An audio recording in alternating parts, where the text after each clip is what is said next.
আসসালামু আলাইকুম রহমতুল্লাহ। এটা হচ্ছে নোয়াখালীর ঐতিহ্যবাহী কুলখানি অনুষ্ঠান। যখন নোয়াখালীতে কোনো মানুষ মৃত্যুবরণ করে তখন 4 দিন 1 মাস বা তার সময়ের ভিতরে এরকম একটা কুলখানি অনুষ্ঠান হয়, যাকে নোয়াখালীর ভাষায় আল্লাহ রাস্তিয়া বলে। এইসব আয়োজনে প্রচুর মানুষ হয়। এসব আয়োজন বিভিন্ন ধাপে হয়। প্রথম ধাপে একটু মানুষ বেশি, দ্বিতীয় ধাপে একটু কম।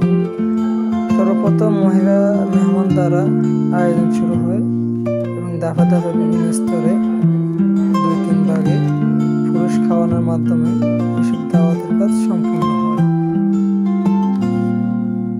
এখানে আপনারা দেখতে পাচ্ছেন প্রচুর মানুষের সমাগম।